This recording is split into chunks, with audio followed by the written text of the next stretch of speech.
सत्संग जी बड़े प्यार और सत्कार से बोलना। धन निरंकार जी, सतगुरु माता सुदिशा सविंदर हरदेव जी महाराज की जय।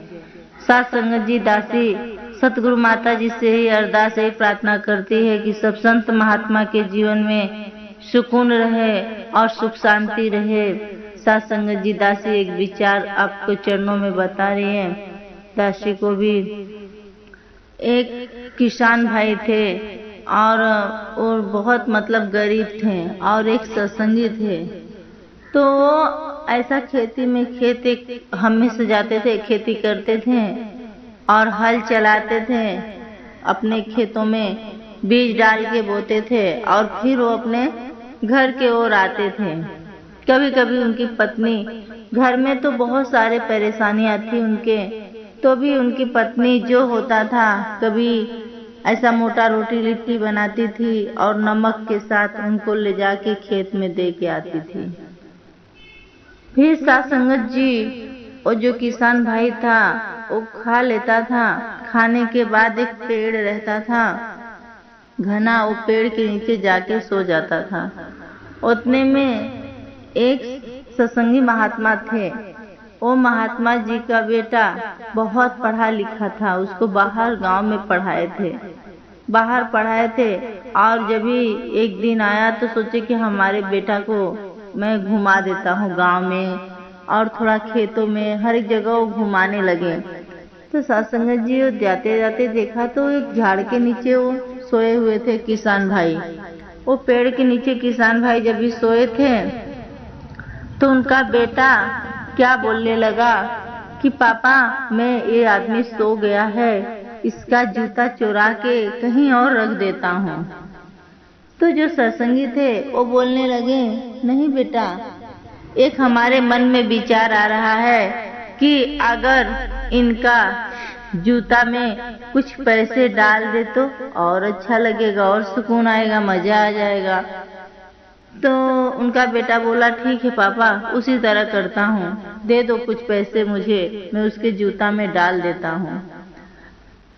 फिर वो कुछ पैसे दिए और वो उनका बेटा वो किसान भाई के जूते में डाल दिया। डाल के और कुछ दूर पे छुप के देखने लगा। वो दोनों बाप बेटे थोड़ा दूर पे जाके छुप गए, छिप के देखने लगे।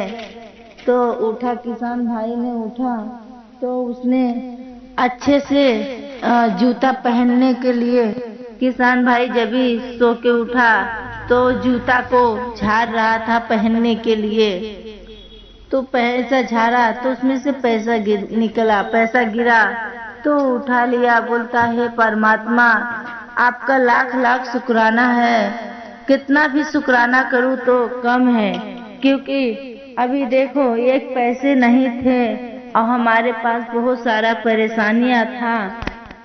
इतना परेशानी थी कि घर में हमारी बीवी भी बीमार है, बच्चे भी बीमार है और एक बहुत पैसे की तंगी है। इतने में तो मैं उसको दवा भी करा दूंगा और बच्चे के लिए राशन पानी, बच्चे लोग के लिए खाने के लिए कुछ राशन पानी भी भरा देंगे।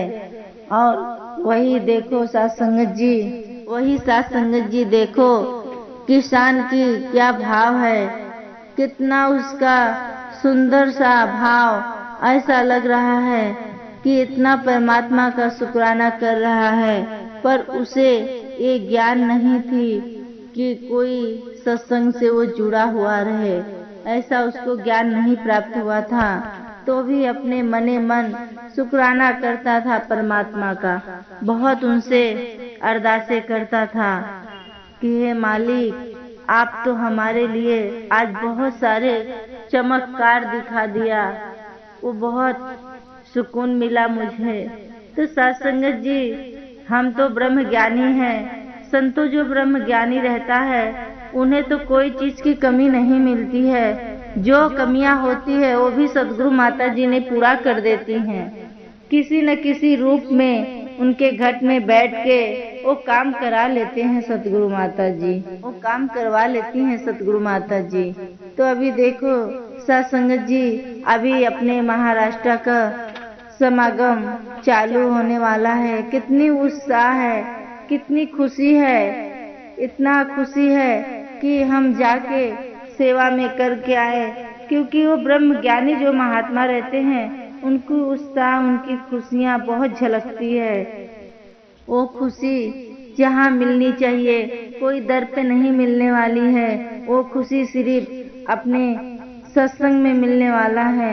निरंकारी भवन से जो जुड़े हैं तो वो इतना प्रयास करते हैं कि सब संत महात्मा के भी जीवन में खुशियाँ आ जाए। और अपनी सतगुरु माता जी जो फरमाया है सुकून, सुकून किसको बोलते हैं? एक छोटा बच्चा से पूछने लगे सतगुरु माता जी, सुकून किसको बोलते हैं? तो बताने लगे, सत्संग जी यही तो ध्यान से सुनने की बात है। वो बच्चा बोला, अगर आपके घर की लाइट गई है और आप झांक के देखने लगते हैं कि और हमारे बाजू वाले का लाइट है कि नहीं, जब उसकी भी लाइट गई रहती है तो आपको बहुत सुकून महसूस होता है, बहुत सारे आनंद महसूस होता है कि चलो अच्छा है कि अभी बाजू वाले का आएगी तो अपनी भी लाइट आएगी।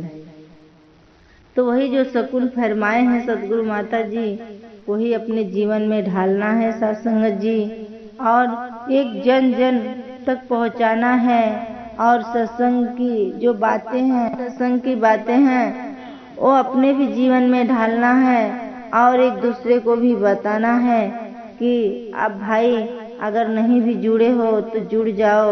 अपनी जीवन को सुंदर सा सरोवर में ऐसा बातें होती है जो कि बोलते हैं कि सुंदर सरोवर में बाबा जी ने फरमाया है कि एक बार डुबकी लगाते हैं तो जीवन बदल जाता है। तो वही बात है सत्संग जी कि अपनी सतगुरु माता जी की जो भी आती है विचार उसे फरमाए अपने जीवन में ढालना है और अच्छे से जो भी आते हैं उनकी अच्छा अच्छा भाव बोलना है। और सत्संग जी दासी को भी जो भी बोलने में विचार कुछ गलतियां हुई रहेगी तो दासी को भी क्षमा करना और दासी को भी बख्श लेना। सत्संग जी यही आशीर्वाद देना, दासी भी अपने सेवा सत्संग सिमरन में जुड़े रहें और इनकी भी मन नहीं डगमगाए। सत्संग जी बड़े प्यार और सत्कार से कहिए, धन निरंकार जी।